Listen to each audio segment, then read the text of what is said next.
ਦਰਸ਼ਕੋ break ਤੋਂ ਬਾਅਦ ਤੁਹਾਡਾ ਸਵਾਗਤ ਹੈ ਜੀ। ਡਾਕਟਰ ਸਾਹਿਬ ਸਾਡੇ ਕੋਲ ਪਹਿਲੀ ਈਮੇਲ ਆਈ ਹੈ ਭੈਣ ਸੁਖਮਨ ਕੌਰ ਜੀ ਦੀ ਪੰਜਾਬ ਤੋਂ।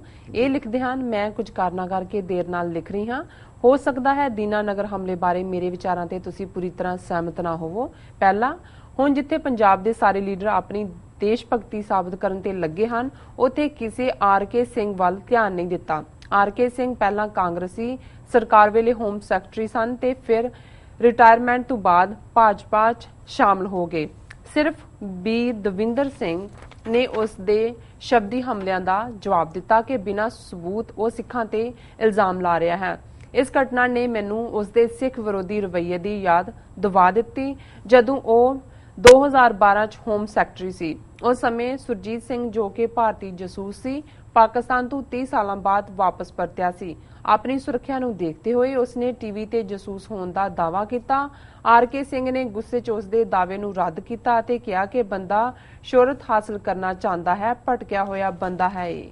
ਦੂਸਰਾ, BSF ਦਾ ਰਿਟਾਇਰਡ ਡੀਜੀ ਪ੍ਰਕਾਸ਼ ਸਿੰਘ, ਇਸਨੇ ਟੀਵੀ ਤੇ ਕਿਹਾ ਸੀ ਕਿ ਇੱਕ ਖਾਲਿਸਤਾਨੀ ਨੇ ਸ਼ਿਵ ਸੈਨਾ ਦੇ ਲੀਡਰ ਹਰਵਿੰਦਰ ਸੋਨੀ ਨੂੰ ਗੋਲੀ ਮਾਰੀ। ਅਪ੍ਰੈਲ ਮਹੀਨੇ ਗੁਰਦਾਸਪੁਰ ਦੀ ਹੀ ਹੈ ਇਹ ਘਟਨਾ। ਅਸਲ 'ਚ ਉਹ ਉੱਥੋਂ ਬਚ ਨਿਕਲਿਆ ਸੀ। ਕੋਈ ਇੱਕ ਘਟਨਾ ਨੂੰ ਖਾੜਕੂਵਾਦ ਨਾਲ ਜੋੜ ਕੇ ਕਿਵੇਂ ਦੇਖਿਆ ਜਾ ਸਕਦਾ ਹੈ? ਜਿਹੜਾ ਸਿੱਖ ਫੜਿਆ ਸੀ ਉਹ ਹੁਣੇ ਜ਼ਮਾਨਤ ਤੇ ਬਾਹਰ ਆਇਆ ਹੈ, ਪਰ ਸੋਨੀ ਦੀਆਂ ਸਿੱਖ ਵਿਰੋਧੀ ਗਤੀਵਿਧੀਆਂ ਬਾਰੇ ਕੋਈ ਗੱਲ ਨਹੀਂ ਕਰਦਾ। ਇਹ ਸ਼ਿਵ ਸੈਨਾ ਵਾਲੇ ਉਦੋਂ ਕਿੱਥੇ ਸਨ ਜਦ ਇਹ ਗੁਰਦਾਸਪੁਰ ਦੀ ਘਟਨਾ ਵਾਪਰੀ? ਮੈਂ ਸਿੱਖਾਂ ਨੂੰ ਭੱਜ ਲੰਗਰ ਵਰਤਾਉਂਦੇ ਦੇਖਿਆ, ਪਰ ਮੀਡੀਆ ਨੇ ਇਹ ਖਬਰ ਹੀ ਨਹੀਂ ਬਣਾਈ। ਗੁਰੂ ਗ੍ਰੰਥ ਸਾਹਿਬ ਜੀ ਦੇ ਅੰਗਾਂ ਦੀ ਬੇਅਦਬੀ ਕਰਨ ਦੀ ਘਟਨਾ ਇਸੇ ਗੁਰਦਾਸਪੁਰ ਇਲਾਕੇ 'ਚ ਪੈਂਦੇ ਪਿੰਡ ਕੋਟਲੀ ਮੋਹੀ ਦੀ ਹੈ, ਜੋ 15 ਜੁਲਾਈ ਵਾਪਰਿਆ। ਤੀਸਰਾ, ਮੈਨੂੰ ਇਸ ਗੱਲ ਦੀ ਹੈਰਾਨੀ ਹੈ ਕਿ ਜਿਨ੍ਹਾਂ ਫੌਜੀ ਅਫਸਰਾਂ ਨੇ ਘੱਲੂਘਾਰੇ ਸਮੇਂ ਹਮਲਾ ਕੀਤਾ ਉਹ ਟੀਵੀ ਚੈਨਲਾਂ ਤੇ ਆ ਕੇ ਆਪਣੇ ਵਿਚਾਰ ਦੇ ਰਹੇ ਸਨ, ਜਿਵੇਂ KS ਬਰਾਰ, ਬ੍ਰਿਗੇਡੀਅਰ ਇਸਾਰ ਖਾਨ। ਇਹ ਦੋਵੇਂ ਉਦੋਂ ਵੀ ਟੀਵੀ ਚੈਨਲਾਂ ਤੇ ਦਿਖੇ ਸਨ ਜਦ ਬਰਤਾਨੀਆ ਨੇ 1984 ਨਾਲ ਸੰਬੰਧਿਤ ਦਸਤਾਵੇਜ਼ ਡੀਕਲਾਸੀਫਾਈ ਕੀਤੇ ਸਨ। ਕੋਈ ਫੌਜੀ ਕਿਵੇਂ ਸਰਕਾਰੀ ਨੀਤੀ ਬਾਰੇ ਅੰਦਰਲੀ ਗੱਲ ਲੋਕਾਂ ਸਾਹਮਣੇ ਰੱਖ ਸਕਦਾ ਹੈ? ਫਿਰ ਇਸ ਦੌੜ 'ਚ KPS ਗਿੱਲ ਅਤੇ ਰਬੈਰੋ ਵਰਗੇ ਪੁਲਸੀਏ ਵੀ ਸ਼ਾਮਲ ਹਨ, ਜਿਨ੍ਹਾਂ ਨੇ ਪ੍ਰੋਫੈਸਰ ਭੁੱਲਰ ਨੂੰ ਅੰਮ੍ਰਿਤਸਰ ਲਿਆਉਣ ਲਈ ਅਕਾਲੀਆਂ ਨੂੰ ਜ਼ਿੰਮੇਵਾਰ ਠਹਿਰਾਇਆ। ਚੌਥਾ, ਕਈ ਰਾਹ ਦੇ ਅਫਸਰ ਇਹ ਕਹਿ ਰਹੇ ਹਨ ਕਿ ਅੰਬਾਲਾ ਜਾਂ ਜਲੰਧਰ ਨਿਸ਼ਾਨਾ ਹੋ ਸਕਦਾ ਸੀ। ਪਿਛਲੇ ਮਹੀਨੇ ਗ੍ਰਹਿ ਮੰਤਰਾਲੇ ਨੇ ਰਿਪੋਰਟ ਦਿੱਤੀ ਸੀ ਕਿ ਦੁਆਬਾ 'ਚ ਖਾੜਕੂਵਾਦ ਮੁੜ ਸਿਰ ਚੁੱਕ ਸਕਦਾ ਹੈ। ਪੰਜਵਾਂ, ਇਹਨਾਂ ਨੇ ਕਿਹਾ ਕਿ ਆਤੰਕੀਆਂ ਨੇ ਪੁਲਿਸ ਥਾਣੇ ਤੱਕ ਪਹੁੰਚ ਕਰਨ ਲਈ KPS ਗਿੱਲ ਦੀ ਵਰਤੋਂ ਕੀਤੀ। ਮੈਂ ਸੋਚਦੀ ਹਾਂ ਕਿ GPS ਦੀ ਵਰਤੋਂ ਕੀਤੀ। ਮੈਂ ਸੋਚਦੀ ਹਾਂ ਕਿ GPS ਨੇ ਉਹਨਾਂ ਨੂੰ ਇਹ ਵੀ ਦੱਸ ਦਿੱਤਾ ਕਿ ਇਮਾਰਤ ਪੁਰਾਣੀ ਹੈ ਅਤੇ ਖਾਲੀ ਹੀ ਹੋਵੇਗੀ। ਹੋਮਗਾਰਡ ਜੈ ਚੰਦ ਨੇ ਪਹਿਲਾਂ ਇਹ ਦਾਅਵਾ ਕੀਤਾ ਕਿ ਹਮਲਾਵਰਾਂ 'ਚੋਂ ਇੱਕ ਸਰਦਾਰ ਹੈ, ਪਰ ਬਾਅਦ 'ਚ ਉਹ ਮੁੱਕਰ ਗਿਆ। NDTV ਦੀ ਬਰਖਾ ਦੱਤ ਦੇ ਟਵੀਟ ਦੇਖੋ। 6ਵਾਂ, ਜਦ ਅਕਾਲੀ ਵਾਪਸ ਪਰਤੇ ਹਨ ਆਪਣੇ ਨਾਰਥ ਅਮਰੀਕਾ ਦੇ ਅਸਫਲ ਦੌਰੇ ਤੋਂ, ਉਦੋਂ ਤੋਂ ਬਾਅਦ ਅਖਬਾਰਾਂ ਅਤੇ ਮੁੱਖ ਧਾਰਾ ਮੀਡੀਆ 'ਚ ਖਾਲਿਸਤਾਨ ਬਾਰੇ ਆਰਟੀਕਲ ਛਪਣ ਲੱਗ ਪਏ ਹਨ। ਪਹਿਲਾਂ ਇਸ ਬਾਰੇ ਬਿਲਕੁਲ ਚਰਚਾ ਹੀ ਨਹੀਂ ਸੀ। 7ਵਾਂ, ਮੋਦੀ ਨਵੰਬਰ 'ਚ UK ਜਾ ਰਿਹਾ ਹੈ। ਕੀ ਇਹ ਗੱਲ ਸੰਭਵ ਹੈ ਕਿ ਉਸ UK ਫੇਰੀ ਦੌਰਾਨ ਸਿੱਖ ਵਿਰੋਧੀਆਂ ਦੀ ਫਾਈਲ ਵੀ ਨਾਲ ਲੈ ਕੇ ਜਾਵੇ? ਅਸੀਂ ਪਹਿਲਾਂ ਹੀ ਬਰਤਾਨੀਆ ਵਿਖੇ ਹੋਏ ਸਿੱਖ ਵਿਰੋਧੀ ਪ੍ਰਦਰਸ਼ਨਾਂ 'ਚ ਦੇਖ ਚੁੱਕੇ ਹਾਂ ਕਿ ਮੀਡੀਆ ਨੇ ਟੋਟਲ ਬਲੈਕਆਊਟ ਕੀਤਾ ਹੋਇਆ ਹੈ। ਜੇ ਮੈਂ ਗਲਤ ਨਾ ਹੋਵਾਂ ਤਾਂ 16 ਜਨਵਰੀ ਨੂੰ ਭਾਰਤ ਅਤੇ ਬਰਤਾਨੀਆ ਦੇ ਅਧਿਕਾਰੀਆਂ ਦੀ ਮੀਟਿੰਗ ਹੋਈ ਸੀ ਅਤੇ ਭਾਰਤ ਨੇ ਬਰਤਾਨੀਆ ਨੂੰ ਇਹ ਘੋਖ ਕਰਨ ਲਈ ਕਿਹਾ ਸੀ ਕਿ ਪਤਾ ਕਰਨ ਕਿ ਵੱਖਵਾਦੀਆਂ ਨੂੰ ਬਰਤਾਨੀਆ 'ਚੋਂ ਵਿੱਤੀ ਮਦਦ ਕੌਣ ਅਤੇ ਕਿਵੇਂ ਮੁਹੱਈਆ ਕਰਵਾਉਂਦਾ ਹੈ। 8ਵਾਂ, ਯੂਨਾਈਟਿਡ ਨੇਸ਼ਨ ਸਿਕਿਉਰਿਟੀ ਕਾਉਂਸਲ ਦੀ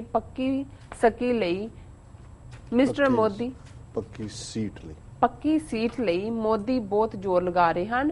ਉਹ ਕਈ ਦੇਸ਼ਾਂ ਦੀ ਯਾਤਰਾ ਕਰ ਚੁੱਕੇ ਹਨ ਅਤੇ ਇਸ ਮੁੱਦੇ ਤੇ ਉਹਨਾਂ ਦੀ ਵੋਟ ਮੰਗ ਚੁੱਕੇ ਹਨ। ਇਹਨਾਂ ਮੁਲਕਾਂ ਤੱਕ ਪਹੁੰਚ ਕਰਨ ਸਮੇਂ ਇੱਕ ਕਾਰਨ ਜੋ ਮੋਦੀ ਨੇ ਦਿੱਤਾ ਉਹ ਇਹ ਹੈ ਕਿ ਭਾਰਤ ਕਈ ਅਨਰਿਪਰੈਜ਼ੈਂਟਡ ਧਰਮਾਂ ਦਾ ਦੇਸ਼ ਹੈ।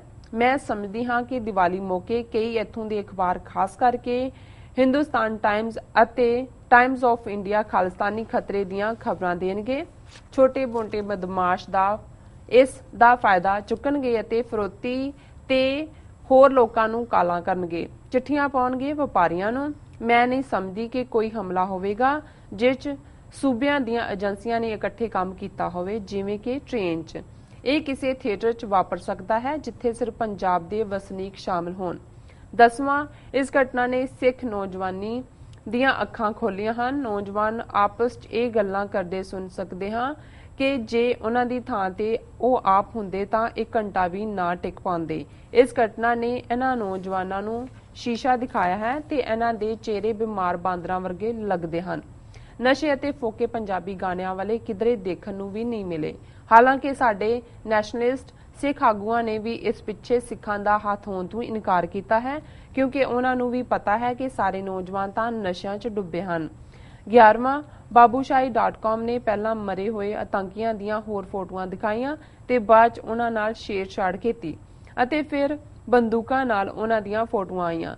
ਇਸ ਨੇ ਮੈਨੂੰ 1984 ਵੇਲੇ ਜਨਰਲ ਸੁਬੇਗ ਸਿੰਘ ਨਾਲ ਸੰਬੰਧਿਤ ਘਟਨਾ ਦੀ ਯਾਦ ਕਰਵਾਈ। ਉਹਨਾਂ ਦੀ ਲਾਸ਼ ਦੀਆਂ 3 ਫੋਟੋਆਂ ਸਾਹਮਣੇ ਆਈਆਂ। ਇੱਕ 'ਚ ਉਹਨਾਂ ਦੇ ਪੈਰ ਬੰਨੇ ਅਤੇ ਇੰਜ ਜਾਪਦਾ ਹੈ ਕਿ ਜਿਵੇਂ ਉਹਨਾਂ ਨੂੰ ਖਿੱਚ ਕੇ ਲਿਆਇਆ ਹੋਵੇ। ਦੂਜੀ ਫੋਟੋ 'ਚ ਉਹਨਾਂ ਦੀਆਂ ਬਾਹਾਂ ਵੀ ਬੰਨੀਆਂ ਹੋਈਆਂ ਹਨ। ਤੀਜੀ 'ਚ ਉਹਨਾਂ ਨੂੰ ਇੱਕ ਕਾਰਬਾਈਨ ਫੜੀ ਦਿਖਾਇਆ ਗਿਆ ਹੈ ਜੋ ਕਿ ਸਰਕਾਰੀ ਵਰਜਨ ਹੈ ਜੋ KS ਬਰਾੜ ਨੇ ਆਪਣੀ ਕਿਤਾਬ 'ਚ ਲਿਖਿਆ ਹੈ। ਪਰ ਹੁਣ ਇੰਟਰਨੈਟ ਤੇ ਸਿਰਫ ਇੱਕ ਫੋਟੋ ਹੀ ਮੌਜੂਦ ਹੈ ਉਹਨਾਂ ਦੀ। ਜੇ ਤੁਸੀਂ ਇੱਕ ਵਾਰ ਜਨਰਲ ਸੁਬੇਗ ਸਿੰਘ ਦੀ ਲਾਸ਼ ਨਾਲ ਕੀਤੀ ਗਈ ਹੇਰਾਫੇਰੀ ਬਾਰੇ ਇੱਕ ਸ਼ੋਅ ਕਰ ਦਿਓ ਤਾਂ ਉਹ ਨੌਜਵਾਨ ਪੀੜ੍ਹੀ ਲਈ ਬਹੁਤ ਜਾਣਕਾਰੀ ਭਰਪੂਰ ਹੋਵੇਗਾ। ਕੈਨੇਡਾ ਦੇ ਭਾਰਤੀ ਕੌਂਸਲੇਟ ਵਿਖੇ ਆਜ਼ਾਦੀ ਦਿਵਸ ਮੌਕੇ ਦੌੜਾਕ ਮਿਲਖਾ ਸਿੰਘ ਨੂੰ ਸੱਦਾ ਪੱਤਰ ਦਿੱਤੇ ਜਾਣ ਬਾਰੇ ਤੁਹਾਡੇ ਕੀ ਵਿਚਾਰ ਹਨ? ਜੀ ਡਾਕਟਰ ਸਾਹਿਬ। ਭੈਣ ਜੀ ਸੁਖਮਨ ਕੌਰ ਜੀ ਦਾ ਬਹੁਤ ਬਹੁਤ ਸ਼ੁਕਰੀਆ। ਉਹਨਾਂ ਨੇ ਬੜੇ ਵੇਰਵੇ ਦੇ ਨਾਲ ਆਲਮੋਸਟ 11-12 ਪੁਆਇੰਟਸ ਦੇ ਕੇ ਜਿੱਥੇ ਦੀਨਾਨਗਰ ਦੇ ਇਨਸੀਡੈਂਟ ਜਿਸ ਨੂੰ ਅਸੀਂ ਆਪਣੇ ਪਹਿਲੇ ਸ਼ੋਅ ਦੇ ਵਿੱਚ ਇਸ ਘਟਨਾ ਦੇ ਵਾਪਰਨ ਤੋਂ ਬਾਅਦ ਇਹਨਾਂ ਦਾ ਜਿਹੜਾ ਅੰਦਰਲਾ ਢਾਂਚਾ ਸੀ ਔਰ ਇਹਨਾਂ ਦੀ ਨੀਅਤ ਔਰ ਇਹਨਾਂ ਦਾ ਸਿੱਖਾਂ ਦੇ ਖਾਤੇ 'ਚ ਪਾਣਾ ਜਾਂ ਪਾਕਿਸਤਾਨ ਦੇ ਉਸ ਨੂੰ ਬਿਲਕੁਲ ਐਕਸਪੋਜ਼ ਕੀਤਾ ਸੀ ਔਰ ਸਾਨੂੰ ਖੁਸ਼ੀ ਹੈ ਕਿ ਉਹ ਇੱਕ ਗਾਈਡਲਾਈਨ ਬਣ ਗਈ ਬਹੁਤ ਸਾਰਿਆਂ ਦੇ ਲਈ ਔਰ ਬਹੁਤ ਸਾਰੀਆਂ ਜਿਹੜੀਆਂ ਉਸ ਤੋਂ ਬਾਅਦ ਦੀਆਂ ਟਿੱਪਣੀਆਂ ਨੇ YouTube ਤੇ ਇੰਟਰਨੈਟ ਤੇ ਫੇਸਬੁੱਕ ਤੇ ਜਾਂ ਲਿਖਤਾਂ ਨੇ ਜਿਹੜੀਆਂ ਕੁਝ ਸਾਨੂੰ ਵੀ ਆਈਆਂ ਕੁਝ ਹੋਰ ਥਾਂ ਤੇ ਵੀ ਡਿਸਕਸ ਹੁੰਦੀਆਂ ਨੇ ਉਹਨਾਂ ਨੂੰ ਸਭ ਨੂੰ ਕਲੀਅਰ ਹੈ ਕਿ ਇਹ ਸਭ ਕੀ ਸੀ। ਔਰ ਜਿਵੇਂ ਜਦੋਂ ਤੁਸੀਂ ਜਿਵੇਂ ਇੱਕ ਗੱਲ ਅਸੀਂ ਉਦੋਂ ਕਹੀ ਸੀ ਵੀ ਜਿਵੇਂ ਜਦੋਂ ਕੋਈ ਤੁਸੀਂ ਸਬੂਤ ਛੁਪਾਉਣਾ ਹੁੰਦਾ ਹੈ ਝੂਠ ਵੇਚਣਾ ਹੁੰਦਾ ਤੇ ਤੁਸੀਂ ਓਵਰਡੂ ਕਰਦੇ ਹੋ ਤੇ ਓਵਰਡੂ ਕਰਦਿਆਂ ਤੁਸੀਂ ਫੜੇ ਜਾਂਦੇ ਹੋ। ਸੋ ਹੁਣ ਜਦੋਂ ਇਹ ਫੜੇ ਜਾ ਰਹੇ ਨੇ ਫਿਰ ਹੁਣ ਓਵਰਡੂ ਕਰ ਰਹੇ ਨੇ। ਹੁਣ ਅੱਜ ਇੱਕ ਸਟੋਰੀ ਜਿਹਦੇ 'ਚ ਕਿ SSP ਲੈਵਲ ਦੇ ਕਹਿ ਰਹੇ ਨੇ ਕਿ ਜੀ ਪੁਲਿਸ ਜੇ ਬਹਾਦਰੀ ਨਾ ਦਿਖਾਉਂਦੀ ਔਰ ਉਹਨਾਂ ਨੇ ਜਿਹੜਾ ਰਾਕਟ ਲਾਂਚਰ ਉਹਨਾਂ ਦੇ ਕੋਲ ਸੀ ਉਹ ਚੱਲਣ ਹੀ ਨਹੀਂ ਦਿੱਤਾ ਕਿਉਂਕਿ ਪਹਿਲਾਂ ਹੀ ਉਹਨਾਂ ਦਾ ਕੰਮ ਕਰਤਾ ਨਹੀਂ ਤਾਂ ਜੇ ਉਹ ਰਾਕਟ ਲਾਂਚਰ ਚਲਾ ਦਿੰਦਾ ਫਿਰ ਪਤਾ ਨਹੀਂ। ਹੁਣ ਪਹਿਲੀ ਵਾਰ ਮੈਂ ਇਹਨਾਂ ਦਿਨਾਂ 'ਚ ਦੇਖ ਰਿਹਾ ਕਿ ਇਹ ਵੀ ਆਇਆ ਕਿ ਉਹਨਾਂ ਕੋਲ ਰਾਕਟ ਲਾਂਚਰ ਸੀ। ਹੁਣ ਜੇ ਉਹਨਾਂ ਕੋਲ ਰਾਕਟ ਲਾਂਚਰ ਸੀ 11 ਘੰਟੇ ਮੁਕਾਬਲਾ ਚੱਲਿਆ ਤੇ ਚੱਲਿਆ ਕਿਉਂ ਨਹੀਂ ਜੀ ਰਾਕਟ ਲਾਂਚਰ ਜੇ ਉਹਨਾਂ ਦੇ ਕੋਲ ਸੀ। ਫਿਰ ਇਹਨਾਂ ਦੇ ਕਹਿਣ ਮੁਤਾਬਕ ਉਹ 12 ਮੀਲ ਬਾਰਡਰ ਤੋਂ ਤੁਰ ਕੇ ਆਏ। ਇਹਦਾ ਮਤਲਬ ਕੱਲੀਆਂ ਕਾਰਬਾਈਨਸ ਜਾਂ AK-47 ਜਾਂ ਦੂਜਾ ਹੀ ਨਹੀਂ ਸੀ ਰਾਕਟ ਲਾਂਚਰ ਵੀ ਚੁੱਕਿਆ ਹੋਇਆ ਸੀ ਉਹਨਾਂ ਨੇ। ਉਹ ਬੰਦੇ ਸੀ ਕਿ ਦਿਓ ਸੀ ਕਿ ਜਿਨ੍ਹਾਂ ਨੇ ਪਤਾ ਨਹੀਂ ਇੰਨਾ ਭਾਰ ਚੁੱਕਿਆ ਔਰ ਉਹਨਾਂ ਦੇ ਕੋਲ ਐਸੀ ਸ਼ਕਤੀ ਸੀ ਕਿ ਇਹਨਾਂ ਨੂੰ ਰਾਹ 'ਚ ਕਿਸੇ ਨੂੰ ਨਜ਼ਰ ਨਹੀਂ ਆਇਆ। ਉਹਨਾਂ ਨੇ ਰੇਹੜੀ ਵਾਲੇ ਨੂੰ ਮਾਰਿਆ, ਉਹਨਾਂ ਨੇ ਬੱਸ ਤੇ ਫਾਇਰਿੰਗ ਕੀਤੀ, ਥਾਣੇ ਦੇ ਬਾਹਰ ਪਹਿਲਾਂ ਉਹਨਾਂ ਨੇ ਆਤਿਸ਼ਬਾਜ਼ੀ ਕੀਤੀ ਗੋਲੀਆਂ ਦੀ, ਫਿਰ ਅੰਦਰ ਜਾ ਕੇ ਮੁਨਸ਼ੀ ਨੂੰ ਦਬੋਚਿਆ ਔਰ ਇਹ ਸਾਰਾ ਪਾਰਟ। ਸੋ ਭੈਣ ਜੀ ਸੁਖਮਨ ਕੌਰ ਜੀ ਨੇ ਬੜੇ ਸਿਸਟਮੈਟਿਕ ਤਰੀਕੇ ਦੇ ਨਾਲ ਜਿਹੜਾ ਉਸ ਨੂੰ ਡਿਫਾਈਨ ਵੀ ਕੀਤਾ ਉਹ ਸਾਰੀ ਘਟਨਾ ਨੂੰ। ਮੈਂ ਕੁਇਕਲੀ ਕਿਉਂਕਿ ਬਹੁਤ ਸਾਰਾ ਉਹਨਾਂ ਦੀ ਆਪਣੀ ਲਿਖਤ ਕੰਪਲੀਟ ਹੈ ਜਿੱਥੇ ਕੋਈ ਬਹੁਤੀ ਐਡੀਸ਼ਨਲ ਜਿਹੜੀ ਹੈ ਉਹ ਲੋੜ ਨਹੀਂ ਹੈ। ਜਿਵੇਂ ਉਹਨਾਂ ਨੇ ਕਿਹਾ ਕਿ ਵੀ ਜੋ ਹੀ ਇਹ ਹੋਇਆ ਤੇ ਹੁਣ ਇਹ ਪੰਜਾਬ ਦੇ ਲੀਡਰ ਆਪਣੀ ਦੇਸ਼ ਭਗਤੀ ਦੱਸ ਰਹੇ ਨੇ। ਈਵਨ ਅਜੀਤ 'ਚ ਮੈਂ ਸ਼ਾਇਦ ਕਿਤੇ ਦੇਖ ਰਿਹਾ ਸੀ ਕਿ ਮਾਝੇ ਦੇ ਲੀਡਰਾਂ ਨੇ ਇਕੱਠੇ ਹੋ ਕੇ ਅਕਾਲੀਆਂ ਦੇ ਜੋ ਮਰਜ਼ੀ ਕਹਿ ਦੇਣ ਉਹਨਾਂ ਨੇ ਕਿਹਾ ਕਿ ਜੀ ਬਿਲਕੁਲ ਅਸੀਂ ਪੰਜਾਬ 'ਚ ਅੱਤਵਾਦ ਦੁਬਾਰਾ ਨਹੀਂ ਆਉਣ ਦਿਆਂਗੇ। ਅਸੀਂ ਨਹੀਂ ਉਹ ਝੂਠਾ ਜਿਹਾ ਬੰਦਾ ਗੁਰਬਖਸ਼ ਸਿੰਘ ਜਿਹੜਾ 2 ਵਾਰ once you fool me shame on you, twice you fool me shame on me ਕਿ ਜੇ 2 ਵਾਰ ਇੱਕ ਵਾਰੀ ਧੋਖਾ ਕੀਤਾ ਤੁਹਾਨੂੰ ਸ਼ਰਮ ਆਣੀ ਚਾਹੀਦੀ ਹੈ, 2 ਵਾਰੀ ਕਰੇ ਮੈਨੂੰ ਸ਼ਰਮ ਆਣੀ ਚਾਹੀਦੀ ਹੈ। ਅਜੇ ਵੀ ਉਹ ਜਿਹੜਾ ਉਹਨੂੰ ਪਰ ਉਹ ਹੁਣ ਸੂਟ ਕਰਦਾ ਮੀਡੀਆ ਨੂੰ। ਬਾਪੂ ਸੂਰਤ ਸਿੰਘ ਦੇ ਵਰਤ ਦੀ ਮੁਖਾਲਫਤ ਕਰਾਉਣ ਲਈ ਵਰਤਿਆ। ਕੱਲ ਕਲਿੱਪ ਕਿਤੇ ABVP ਜਾਂ ਕਿਹੜਾ TV ਚੈਨਲ ਹੈ ਉਹਦੇ ਤੇ ਕਹਿ ਰਿਹਾ ਸੀ ਅਸੀਂ ਖਾਲਿਸਤਾਨ ਦੇ ਬਿਲਕੁਲ ਨਹੀਂ ਹਮਾਇਤ ਕਰਦੇ, ਅਸੀਂ ਤਾਂ ਅਨੰਦਪੁਰ ਦੇ ਮਤੇ ਤੇ ਖੜੇ ਹਾਂ ਜੇ ਤੁਹਾਨੂੰ ਕਮਰੇ ਦੇ ਵਿੱਚ ਬਹਿਣ ਦੀ ਥਾਂ ਹੈ ਤੇ ਸਾਰੇ ਦੇਸ਼ 'ਚ ਮਿਲ ਜਾਏ, ਇਹ ਕਿਹੜੀ ਯਾਨੀ ਉਹ ਉਸ ਕਿਸਮ ਦੀ ਗੱਲ, ਕਿਉਂਕਿ ਇਹ ਜਿਹੜਾ ਇੱਕ 31ਵੀਂ ਘੱਲੂਘਾਰਾ ਯੂਨੀਵਰਸਿਟੀ ਤੋਂ ਬਾਅਦ ਖਾਲਿਸਤਾਨ ਦਾ ਮੁੱਦਾ ਇੰਟਰਨੈਸ਼ਨਲਾਈਜ਼ ਹੋਇਆ ਹੈ ਸਿੱਖਾਂ 'ਚ, ਯੰਗਰ ਜਨਰੇਸ਼ਨ, ਰੈਫਰੈਂਡਮ 2020, ਇਸ ਸਾਰੇ ਪਾਰਟ ਨੂੰ ਜਿਹੜਾ ਹਰ ਕੋਈ ਆਪੋ ਆਪਣੀ ਗੇਮ ਤੇ ਲੱਗਾ ਹੋਇਆ ਹੈ। ਮੀਡੀਆ 'ਚ ਕੰਵਰ ਸੰਧੂ ਉਹ ਆਪਣੇ ਇੰਟਰਵਿਊ ਕਰਕੇ ਆਪਣੇ ਕਨਕਲੂਜਨ ਕੱਢਣ ਦੀ ਕੋਸ਼ਿਸ਼ ਨੇ। ਸੋ ਉਹ ਹੁਣ ਇਹ ਪ੍ਰਭਾਵ ਦੇਣਾ ਚਾਹੁੰਦੇ ਨੇ, ਜਿਸ ਤਰੀਕੇ ਦੇ ਨਾਲ ਮੈਂ ਨਾਗਿਆਂ ਦੇ ਮੁੱਦੇ ਤੇ ਕਿਹਾ ਕਿ ਜੀ ਦੇਖੋ ਅੱਜ ਵੀ ਅਕਾਲੀ ਤਾਂ ਪਹਿਲਾਂ ਹੀ ਬਾਦਲ ਦੇ ਸਾਡੇ ਨਾਲ ਰਲੇ ਨੇ, ਦੇਖੋ ਜੀ ਜਿਹੜਾ ਇਹ ਗੁਰਬਖਸ਼ ਸਿੰਘ ਵਰਗਾ ਜਿਹਨੂੰ ਸਾਰੇ ਸਿੱਖ ਬਾਹਰਲੇ ਵੀ ਸਪੋਰਟ ਕਰਦੇ ਸੀ, ਉਹ ਵੀ ਖਾਲਿਸਤਾਨ ਦੇ ਵਿਰੁੱਧ ਹੈ। ਆਹ ਦੇਖੋ ਜੀ ਫਲਾਂ ਵੀ ਰੈਫਰੈਂਡਮ 2020 ਦੇ ਵਿਰੁੱਧ ਹੈ, ਜਾਂ ਫਲਾਂ ਜਿਹੜਾ ਉਹ ਇਹਦੇ ਹੱਕ 'ਚ ਨਹੀਂ ਹੈ। ਸੋ ਉਹ ਲੱਗੇ ਹੋਏ ਨੇ ਆਪਣੀ ਦੇਸ਼ ਭਗਤੀ ਸਾਬਤ ਕਰਨ। ਔਰ ਨਾਲ ਹੀ ਜਿਹੜਾ ਆਰਕੇ ਬੀਜੇਪੀ ਦਾ ਹੁਣ ਬਣਿਆ ਹੋਇਆ ਔਰ ਕਦੇ ਹੋਮ ਸੈਕਟਰੀ ਸੀ, ਉਹਦਾ ਉਹਨਾਂ ਨੇ ਰੈਫਰ ਕੀਤਾ ਕਿ ਵੀ ਬਿਲਕੁਲ ਠੀਕ ਹੈ ਕਿ ਜਦੋਂ ਸੁਰਜੀਤ ਸਿੰਘ ਆਇਆ 31 ਸਾਲ ਬਾਅਦ, ਫਿਰ ਕਸ਼ਮੀਰ ਸਿੰਘ ਆਇਆ 35 ਸਾਲ ਬਾਅਦ ਜੀ। ਔਰ ਕਸ਼ਮੀਰ ਸਿੰਘ ਨੇ ਵੀ ਕਿਹਾ, ਉਹਨੇ ਕਿਹਾ ਜੀ ਇਹਨਾਂ ਦੇ ਲਈ ਅਸੀਂ ਧਰਮ ਵੀ ਬਦਲਿਆ, ਇਹਨਾਂ ਨੇ ਤਾਂ ਸਾਡੇ ਖਤਰੇ ਕੀਤੇ, ਸੁਨਨਤ ਕਰਕੇ ਸਾਨੂੰ 5 ਵੇਲੇ ਦੇ ਨਮਾਜ਼ੀ ਬਣਾ ਕੇ ਪਾਕਿਸਤਾਨ 'ਚ ਭੇਜਿਆ। 35 ਸਾਲ ਉਹ ਪਾਕਿਸਤਾਨ ਦੀ ਜੇਲ੍ਹ 'ਚ ਰਿਹਾ। ਉਹਨੇ ਕਿਹਾ ਜੀ ਇਹਨੇ ਤਾਂ ਮਗਰੋਂ ਸਾਨੂੰ ਪੁੱਛਿਆ ਹੀ ਨਹੀਂ। ਸੋ ਇਹ ਜਦੋਂ ਉੱਪਰੋਂ ਥੱਲੀ 2-3 ਘਟਨਾਵਾਂ ਹੋਈਆਂ ਤੇ ਇਹ ਘਬਰਾ ਗਏ ਕਿ ਇਹ ਤਾਂ ਜੋ ਕੰਮ ਅਸੀਂ ਉੱਥੇ ਕਰਵਾਉਂਦੇ ਆ ਇਹਨਾਂ ਗਰੀਬ ਸਿੱਖਾਂ ਤੋਂ, ਇਹ ਤਾਂ ਸਾਹਮਣੇ ਆ ਗਿਆ ਵੀ ਉੱਥੇ ਅਸੀਂ ਬੰਬ ਰਖਵਾਉਂਦੇ ਆ, ਇਹਨਾਂ ਤੋਂ ਕੰਮ ਕਰਵਾਉਂਦੇ। ਤੇ ਇਹਨੇ ਉਦੋਂ ਇਹ ਹੋਮ ਸੈਕਟਰੀ ਸੀ, ਉਹਨੇ ਕਿਹਾ ਸੀ ਕਿ ਜੀ ਇਹ ਬਿਲਕੁਲ ਇਹ ਤਾਂ ਐਵੇਂ ਸ਼ੋਹਰਤ ਲੈਣ ਲਈ ਕਰਦਾ, ਇਹਨੂੰ ਪਤਾ ਨਹੀਂ ਹੈ ਜੀ ਇਹਦਾ ਦਿਮਾਗ ਹਿੱਲ ਗਿਆ। ਬਿਲਕੁਲ ਜਿਵੇਂ ਜਿਹੜਾ ਇੱਕ ਅੰਦਰੋਂ ਨਿਕਲਿਆ ਹੋਮ ਗਾਰਡੀਆ, ਜਿਹਨੇ ਕਿਹਾ ਕਿ ਜੀ ਅੰਦਰ 3 ਬੰਦੇ ਸੀ, ਇੱਕ ਤਾਂ ਪੱਗ ਵਾਲਾ ਸੀ, ਉਹ ਕੋਈ ਪੁਲਿਸਿਆ ਹੀ ਗਿਆ ਹੋਣਾ ਪੱਗ ਵਾਲਾ, ਅੰਦਰ ਹਥਿਆਰ ਰੱਖਣ ਕਿੱਥੇ ਰੱਖਣੇ ਨੇ, ਤੇ ਉਹਨੂੰ ਇੱਕਦਮ ਸੀਨੀਅਰ ਬੰਦਾ ਚੁੱਕ ਕੇ ਪਾਸੇ ਲੈ ਗਿਆ, ਕਹਿੰਦੇ ਨਹੀਂ ਜੀ ਇਹ ਘਬਰਾਹਟ 'ਚ ਕਰ ਰਿਹਾ। ਉਹਨਾਂ ਨੇ ਕਿਹਾ ਵੀ ਈਵਨ ਬਰਖਾ ਦੱਤ ਨੇ ਜਿਹੜਾ ਉਹ ਵੀ ਇਸ ਦੇ ਉੱਤੇ ਟਵੀਟ ਕੀਤਾ ਸੀ। ਹੁਣ ਸੋਨੀ ਜਿਸ ਦੇ ਉੱਤੇ ਹਮਲਾ ਕੀਤਾ ਇੱਕ ਸਿੱਖ ਨੇ ਆ ਕੇ, ਕਿਉਂਕਿ ਉਹਦੀ ਕਰਤੂਤਾਂ ਇਸ ਕਿਸਮ ਦੀਆਂ ਸੀ, ਹੁਣ ਉਹਦੇ ਬਾਰੇ ਕਮੈਂਟ ਜਿਹੜਾ BSF ਦਾ ਕੋਈ ਪ੍ਰਕਾਸ਼ ਸਿੰਘ ਜਿਹੜਾ ਹਿੰਦੂ ਹੈ, ਉਹਨਾਂ ਨੇ ਕਿਹਾ, ਸਿੰਘ ਨਾਮ ਤਾਂ ਲਾਏ ਹੁੰਦੇ ਨੇ ਉਹਨਾਂ ਨੇ, ਕਿ ਵੀ ਉਹ ਕਹਿ ਰਹੇ ਸੀ ਦੇਖੋ ਉਹਨਾਂ ਨੂੰ ਮਾਰਤਾ। ਹਾਲਾਂਕਿ ਫੈਕਟ ਹੈ ਕਿ ਉਹ ਜ਼ਖਮੀ ਹੋਇਆ ਸੀ, ਉਹਨੂੰ ਦੇਖਣ ਬਾਦਲ ਵੀ ਗਿਆ, ਸੁਮੇਧ ਸੈਣੀ ਵੀ ਗਿਆ। ਹਾਂ ਅੱਜ ਜਿਹੜਾ ਇੱਕ ਸੁਰੱਖਿਆ ਸਮਿਤੀ ਦਾ ਚੀਫ ਪਟਿਆਲੇ ਦਾ ਮਾਰਿਆ ਸਰਹੰਦ ਦੇ ਵਿੱਚ, ਉਹ ਅਸਲੀ ਮਾਰਿਆ ਜੀ, ਔਰ ਉਹ ਕਿ ਸਿੱਖਾਂ ਨੇ ਨਹੀਂ ਮਾਰਿਆ, ਜਿਹੜਾ ਉਹਦਾ ਆਪਣਾ ਸਿਕਿਉਰਿਟੀ ਗਾਰਡ ਹੀ ਰੱਖਿਆ ਹੋਇਆ ਸੀ ਉਹਨੇ ਹੀ ਮਾਰਤਾ। ਹੁਣ ਕਿਉਂ ਮਾਰਿਆ, ਕੀ ਹੈ, ਕੋਈ ਉਹਦੇ ਰਾਹੀਂ ਕੋਈ ਰਲ ਮਿਲ ਕੇ ਕੋਈ ਫਰੋਤੀਆਂ ਲੈਂਦੇ ਹੋਣਗੇ, ਕੋਈ ਉਹਦੇ ਪੈਸੇ ਨਹੀਂ ਮਿਲੇ ਹੋਣੇ ਉਹਨੂੰ, ਲੇਕਿਨ ਇਹ ਇੱਕ ਫੈਕਟ ਹੈ ਕਿ ਵੀ ਸਰਹੰਦ ਦੇ ਵਿੱਚ ਆ ਜਿਹੜਾ ਉਹਨਾਂ ਦਾ ਸੁਰੱਖਿਆ ਸਮਿਤੀ ਵਾਲਾ, ਔਰ ਇਹ ਉਹੀ ਮਾਰਿਆ ਜਿਹਨੇ ਆ ਕੇ ਜਗਤਾਰ ਸਿੰਘ ਹਵਾਰੇ ਤੇ ਹਮਲਾ ਕਰਨਾ ਚਾਹਿਆ ਸੀ ਜੀ, ਔਰ ਉਹਨੇ ਇੱਕ ਚਪੇੜ ਮਾਰੀ ਸੀ ਤੇ ਬੁੜਕਾ ਕੇ ਥੱਲੇ ਸੁੱਟਿਆ। ਫਿਰ ਉਹਨੇ ਕਿਹਾ ਜੀ ਦੇਖੋ ਇਹਨਾਂ ਨੇ ਵੀ ਕੁੱਟਤਾ ਤੇ ਮੈਨੂੰ ਹੁਣ ਬਹੁਤ ਖਤਰਾ ਹੈ ਤੇ ਮੈਨੂੰ ਸਿਕਿਉਰਿਟੀ ਚਾਹੀਦੀ। ਸੋ ਉਹਨੂੰ ਉਹਨਾਂ ਨੇ ਸਿਕਿਉਰਿਟੀ ਮੈਨ ਦਿੱਤਾ, ਅੱਜ ਉਹਨੇ ਉਹਦਾ ਕੰਮ ਕਰਤਾ। ਪਹਿਲਾਂ ਹਵਾਰੇ ਤੋਂ ਚਪੇੜ ਖਾਦੀ, ਦੱਸੋ ਹੈ ਜਿਹਨੂੰ ਕਹਿੰਦੇ ਨੇ ਕਿ ਵੀ ਉਹ ਬਿਲਕੁਲ ਹੀ ਲਿਖਿਆ ਹੁੰਦਾ, ਜੁੱਤੀਆਂ ਤਾਂ ਖਾਣੀਆਂ ਲਿਖੀਆਂ, ਇਹਦੀ ਗੋਲੀ ਖਾਣੀ ਵੀ ਲਿਖੀ ਸੀ ਜੀ। ਲੇਕਿਨ ਜਿਵੇਂ ਇਹਨਾਂ ਨੇ ਕਿਹਾ ਉਹਨੂੰ ਸੋਨੀ ਨਹੀਂ ਸੀ ਮਰਿਆ, ਲੇਕਿਨ ਇਹ ਹੈ ਵੀ ਇਸ ਕਿਸਮ ਦਾ ਕਈ ਵਾਰੀ ਜਿਹੜਾ ਉਹ ਮਰੇ ਨਾਲ ਉਹ ਭਜਾਇਆ ਚੰਗਾ ਕਹਿੰਦੇ ਨੇ, ਉਹ ਵਿਚਾਰਾ ਮਰਦਾ ਹੋਣਾ ਰੋਜ਼ ਵੀ ਆ ਗਏ। ਔਰ ਦੂਸਰਾ ਉਹਨਾਂ ਨੇ ਕਿਹਾ ਜੀ ਸਿੱਖ ਲੰਗਰ ਲਾਉਂਦੇ ਰਹੇ, ਕੋਈ ਖਬਰ ਨਹੀਂ। ਇਹ ਤਾਂ ਤੁਸੀਂ ਲਾਈ ਜਾਓ ਤਾਂ ਫਿਰ ਉਹੀ ਹੈ ਜਿਵੇਂ ਧਾਮੀ ਸਾਹਿਬ ਨੇ ਕਿਹਾ ਸੀ, ਕਹੀ ਜਾਓ ਜੀ ਸਰਦਾਰਾ ਮੈਂ ਤੇਰੇ ਬਹੁਤ ਪੱਠੇ ਪਾਏ, ਉਹ ਕਹੀ ਜਾਓ ਜੀ ਅਸੀਂ ਤੁਹਾਨੂੰ ਦੇਖੋ ਲੰਗਰ ਵੀ ਖਵਾਇਆ ਤੇ ਸਾਡੀ ਲੰਗਰ ਦੀ ਖਬਰ ਹੀ ਨਹੀਂ ਲਾਈ। ਮਤ ਕਰੋ ਇਦਾਂ ਦੇ ਕੰਮ, ਇਹਨਾਂ ਨੇ ਤਾਂ ਤੁਸੀਂ ਜੋ ਮਰਜ਼ੀ ਦਿਓ, ਸੱਪੈ ਦੁੱਧ ਪਿਆ ਲਿਆ ਵੇਹੋ ਮੋਹ ਸੁੱਟੇ, ਕੁੱਤਾ ਰਾਜ ਬਹਾਲੀ ਹੈ ਮੁੜ ਚੱਕੀ ਚੱਟੇ। ਹੁਣ ਤੁਸੀਂ ਕੁੱਤੇ ਨੂੰ ਰਾਜ ਬਹਾਲੋਗੇ ਉਹਨੇ ਚੱਕੀ ਚੱਟਣੀ ਹੈ, ਸੱਪ ਨੂੰ ਦੁੱਧ ਪਿਆਓਗੇ ਉਹਨੇ ਫਿਰ ਵੀ ਜਿਹੜੀ ਹੈ ਮੂੰਹ ਜ਼ਹਿਰ ਹੀ ਸੁੱਟਣੀ ਜੀ। ਔਰ ਫਿਰ ਉਹਨਾਂ ਨੇ ਜਿਹੜਾ ਕੋਟਲੀ ਮੋਈ ਦੀ ਗੱਲ ਕੀਤੀ ਵੀ ਗੁਰੂ ਗ੍ਰੰਥ ਸਾਹਿਬ ਦੇ ਸਰੂਪ ਜਿਹੜੇ ਨੇ ਉੱਥੇ ਬੇਅਦਬ ਕੀਤੇ, ਔਰ ਇਹ ਲਗਾਤਾਰ ਇੱਕ ਪੈਟਰਨ ਹੈ। ਅਸੀਂ ਅੱਗੇ ਵੀ ਕਿਹਾ ਸੀ ਵੀ ਕਿਸੇ ਮੰਦਿਰ ਦੇ ਵਿੱਚ ਸ਼ਾਰਟ ਸਰਕਟ ਦੇ ਨਾਲ ਅੱਗ ਨਹੀਂ ਲੱਗਦੀ। ਇਹ ਕਿਉਂ ਹੋ ਰਿਹਾ ਇਹਨਾਂ ਸਾਰੀਆਂ ਥਾਵਾਂ ਤੇ? ਇੱਕ ਤਾਂ ਉਹ ਤੁਹਾਨੂੰ ਇਹ ਦੱਸਣਾ ਚਾਹੁੰਦੇ ਨੇ ਕਿ ਵੀ ਜਿਹਨੂੰ ਤੁਸੀਂ ਕਹੀ ਜਾਓ ਲੱਖ ਇਹਨਾਂ ਨੂੰ, ਦੇਖੋ ਜੀ ਗੁਰੂ ਗ੍ਰੰਥ ਸਾਹਿਬ ਤੁਹਾਡਾ, ਦੇਖੋ ਇੰਨੇ ਹਿੰਦੂ ਭਗਤਾਂ ਦੀ, ਇੰਨੇ ਜਿਹੜੇ ਭੱਟ ਨੇ ਦੂਜੇ ਉਹਨਾਂ ਦੀ ਬਾਣੀ ਹੈ, ਇਹਦੇ ਚ ਸਾਰਿਆਂ ਨੂੰ ਉਹਨਾਂ ਦੇ ਲਈ ਨਹੀਂ ਹੈ। ਉਹਨਾਂ ਦੇ ਲਈ ਗੀਤਾ ਰਾਸ਼ਟਰੀ ਕਿਤਾਬ ਹੋਣੀ ਚਾਹੀਦੀ ਹੈ, ਔਰ ਤੁਹਾਡੇ ਗੁਰੂ ਗ੍ਰੰਥ ਸਾਹਿਬ ਦਾ ਉਹ ਜਿਹੜਾ ਉਹਨੂੰ ਬੇਅਦਬ ਕਰਨਗੇ, ਅਪਮਾਨ ਕਰਨਗੇ। ਔਰ ਫਿਰ ਹੁਣ ਤੁਸੀਂ ਦੇਖੋ ਕਿ ਵੀ ਇਹ ਬਰਾੜ ਹੋਏ, ਜਰਨਲ KP ਗਿੱਲ ਹੋਏ, ਇਸਰਾਰ ਖਾਨ ਹੋਏ। ਇਸਰਾਰ ਖਾਨ ਮੁਸਲਮਾਨ ਹੈ, ਸੋ ਹੁਣ ਉਹ ਇੱਕ ਬਰਾੜ ਸਿੱਖ ਤੇ ਇੱਕ ਮੁਸਲਮਾਨ ਨੂੰ ਲਿਆ ਕੇ ਇਹ ਦੱਸਣਾ ਚਾਹੁੰਦੇ ਨੇ ਦੇਖੋ ਜੀ ਇਹ ਨੇ ਨੈਸ਼ਨਲਿਸਟ। ਜੇ ਤੁਸੀਂ ਇਦਾਂ ਦੇ ਸਿੱਖ ਜਾਂ ਮੁਸਲਮਾਨ ਹੋ ਫਿਰ ਤੁਹਾਨੂੰ ਪ੍ਰਵਾਨਗੀ ਜੀ, ਔਰ ਇਹ ਸਾਰੇ ਐਕਸਪਰਟ ਬਣੇ ਹੁੰਦੇ ਨੇ। ਔਰ ਉਹਦੇ ਨਾਲ ਰਿਬੈਰੋ ਜਿਹੜਾ ਅਜੇ ਖੁਦ ਕਹਿ ਕੇ ਹਟਿਆ ਹੈ ਕਿ ਜੀ I feel stranger in this country, ਉਹ ਵੀ ਕਹਿ ਰਿਹਾ ਹੈ ਕਿ ਜਿਹਨੇ ਨਹੀਂ ਇਹ ਭੁੱਲਰ ਨੂੰ ਲਿਆਣਾ ਔਰ ਦੂਜਾ ਠੀਕ ਨਹੀਂ ਹੈ। ਸੋ ਕੁੱਲ ਮਿਲਾ ਕੇ ਸਾਰੇ ਗੁਲਾਮ ਵਿਕੇ ਹੋਏ ਲੋਕ ਨੇ, ਗੁਲਾਮੀ ਦੀ ਇਹਨਾਂ ਦੀ ਟ੍ਰੇਨਿੰਗ ਹੈ ਮੈਂਟਲ।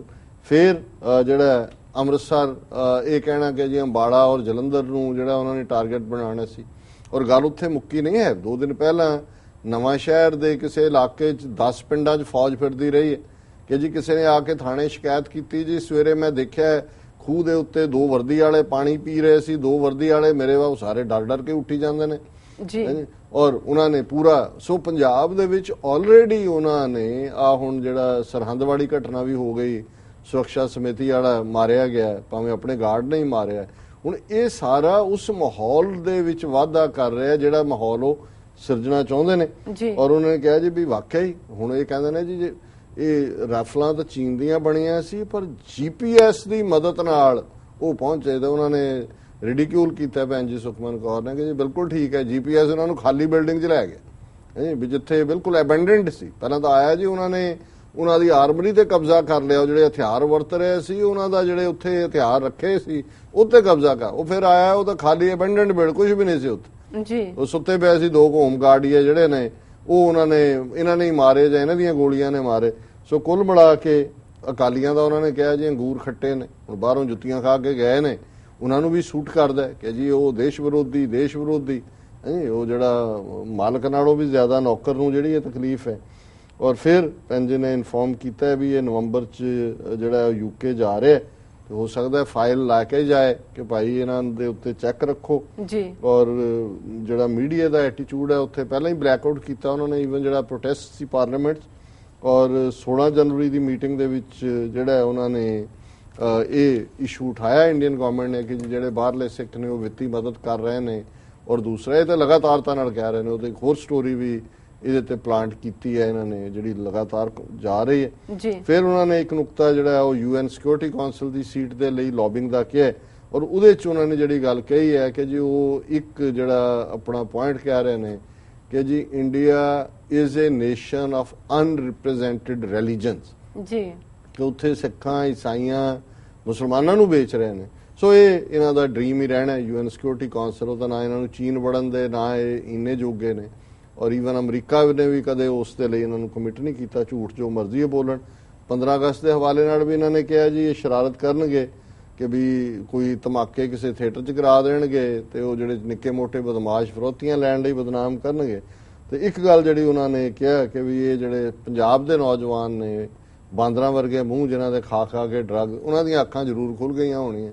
ਕੋਈ ਕਹੇ ਉਹਨਾਂ ਨੇ ਕਿਹਾ ਜੀ ਉਹ 11 ਘੰਟੇ ਅਸੀਂ ਤਾਂ ਨਹੀਂ ਸੀ ਕਰ ਸਕਦੇ ਜੀ ਵੀ ਇਹ ਬਿਮਾਰ ਅੱਖਾਂ ਬਿਮਾਰ ਮੂੰਹ ਜਿਹੜੇ ਨੇ। ਔਰ ਫੋਟੋਆਂ ਦੀ ਗੱਲ ਵੀ ਉਹਨਾਂ ਨੇ ਕੀਤੀ, ਉਹ ਬਾਬੂਸ਼ਾਹੀ ਹੋਏ ਦੂਜੀ ਹੋਏ ਉਹ ਤਾਂ ਪਹਿਲਾਂ ਹੀ ਸੀ, ਪਹਿਲਾਂ ਫੋਟੋਆਂ ਕਲੀਨ ਸ਼ੇਵਨ, ਫਿਰ ਵੱਡੇ ਵੱਡੇ ਹਥਿਆਰ ਤੇ ਵੱਡੀਆਂ ਵੱਡੀਆਂ ਉਹ ਇਸਲਾਮਿਕ ਸਟਾਈਲ ਦਾੜੀਆਂ।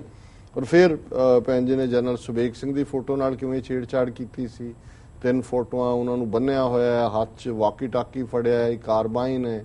ਔਰ ਉਹਨਾਂ ਨੇ ਕਿਹਾ ਵੀ ਇੱਕ ਸ਼ੋਅ ਇਹਦੇ ਉੱਤੇ ਅਸੀਂ ਕਰੀਏ, ਇਸ ਤੇ ਅਸੀਂ ਜ਼ਰੂਰ ਫਰਦਰ ਦੇਖਾਂਗੇ ਕਿ ਵੀ ਸਾਡੇ ਕੋਲ ਕੀ ਮਟੀਰੀਅਲ ਅਵੇਲੇਬਲ ਹੁੰਦਾ ਹੈ। ਸੋ ਭੈਣ ਜੀ ਦਾ ਬਹੁਤ ਬਹੁਤ ਸ਼ੁਕਰੀਆ ਉਹਨਾਂ ਨੇ ਸਾਨੂੰ। ਸਰ ਇੱਕ ਨੁਕਤਾ ਤੁਸੀਂ ਨਹੀਂ ਵਿਚਾਰਿਆ ਹੈਗਾ ਜਿਹੜਾ ਮਿਲਖਾ ਉਹ ਅਖੀਰ ਦੇ ਵਿੱਚ ਕੀ ਸੀਗਾ ਲਾਸਟ ਟਾਈਮ ਇਹਨਾਂ ਦਾ ਸੀ ਦੜਾਕ ਮਿਲਖਾ ਸਿੰਘ ਨੂੰ ਸੱਦਾ ਪੱਤਰ ਦਿੱਤੇ ਜਾਣ ਬਾਰੇ ਤੁਹਾਡੇ ਕੀ ਵਿਚਾਰ ਕੈਨੇਡਾ ਦੇ ਭਾਰਤੀ ਕੌਂਸੂਲੇਟ ਵਿਖੇ ਆਜ਼ਾਦੀ ਦਿਵਸ ਤੇ? ਦੇਖੋ ਇਨ ਦਾ ਐਂਡ ਹੁਣ ਇਸ ਕਿਸਮ ਦੇ ਚਿਹਰੇ ਵੇਚਣਗੇ। ਮਿਲਖਾ ਸਿੰਘ ਇੱਕ ਐਥਲੀਟ ਹੈ, ਉਹਦੇ ਬਾਰੇ ਤਾਂ ਮੈਂ ਹੁਣ ਨੈਗੇਟਿਵ ਨਹੀਂ ਕਹਿਣਾ ਚਾਹੁੰਦਾ ਜੀ। ਉਹਨੇ ਭਾਗ ਮਿਲਖਾ ਭਾਗ ਫਿਲਮ ਵੀ ਬਣਾਈ, ਜਿਹੜਾ ਉਹਦੇ ਥੱਲੇ ਇੱਕ ਆਮ ਵਿਚਾਰਾ ਲਾਂਗਰੀ ਦਾ ਮੁੰਡਾ ਉੱਠ ਕੇ ਉਹਨੇ ਕੀਤਾ ਹੈ ਹਾਸਲ। ਇਹਨਾਂ ਨੇ ਤਾਂ ਇਨ ਦਾ ਐਂਡ ਆਫ ਦਾ ਡੇ ਹੁਣ ਬੁੱਢੇ ਬਾਰੇ ਫੋਟੋਆਂ ਲਵਾਉਣੀਆਂ ਹੁੰਦੀਆਂ ਨੇ, ਹੋਰ ਕੀ ਕਰਨਾ ਹੁੰਦਾ। ਪਰ ਇੰਡੀਅਨ ਕੌਂਸੂਲੇਟ ਵੇਚਣਗੇ ਜੀ, ਕਿਸੇ ਨੂੰ ਵੀ ਵੇਚਣ ਉਹ ਨਾ ਹੋਏਗਾ, ਕੋਈ ਹੋਰ ਸਿੱਖ ਸੱਦ ਲੈਣਗੇ। ਪਰ ਉਹ ਬਾਹਰਲੇ ਸਿੱਖਾਂ ਨੂੰ ਜਿਹੜਾ ਹੈ ਉਹ ਸਿੱਖ ਫੇਸ ਦੇ ਨਾਲ ਭਰਮਾਉਣਾ ਵੀ ਚਾਹੁੰਦੇ ਨੇ। ਔਰ ਜੇ ਥੂ ਹੋਏਗੀ ਤੇ ਉਹ ਵੀ ਆਪਣੇ ਤੇ ਹੋਏਗੀ। ਸੋ ਇਹ ਇਹਨਾਂ ਦਾ ਪੈਟਰਨ ਹੈ। ਇੱਕ ਪੈਰੇਡ ਇੱਥੇ ਇੰਡੀਆ ਡੇ ਪੈਰੇਡ 15 ਅਗਸਤ ਦੀ ਤਾਂ ਉਹਨੂੰ ਬਿਸ਼ਨ ਸਿੰਘ ਬੇਦੀ ਨੂੰ ਲਿਆਂਦਾ ਹੋਇਆ ਸੀ, ਕਾਫੀ ਦੇਰ ਦੀ ਗੱਲ ਹੈ। ਪਰ ਉਹ ਫਿਰ ਅੱਧੇ ਕੁ ਹੀ ਵਾਪਸ ਮੁੜ ਗਿਆ ਜਿੰਨੀ ਕਿ ਥੂ ਹੋਈ। ਰਾਜ ਪ੍ਰੋਟੈਸਟ ਹੋ ਰਿਹਾ ਸੀ ਯੂਨੀਅਨ ਸਿਟੀ ਜੀ। ਸੋ ਇਸ ਕਿਸਮ ਦਾ ਹੀ ਇਹਨਾਂ ਦਾ ਹੈ ਐਟੀਟਿਊਡ ਜੀ। ਰਸਸ ਨਾਲ ਲੈਣਾ ਬ੍ਰੇਕ। ਵੀਅਰਸ ਤੁਸੀਂ ਸਾਡੇ ਨਾਲ ਇਸ ਤਰ੍ਹਾਂ ਬਣੇ ਰਹੋ, ਮਿਲਦੇ ਹਾਂ ਛੋਟੇ ਜਿਹੇ ਕਮਰਸ਼ੀਅਲ ਬ੍ਰੇਕ ਤੋਂ ਬਾਅਦ।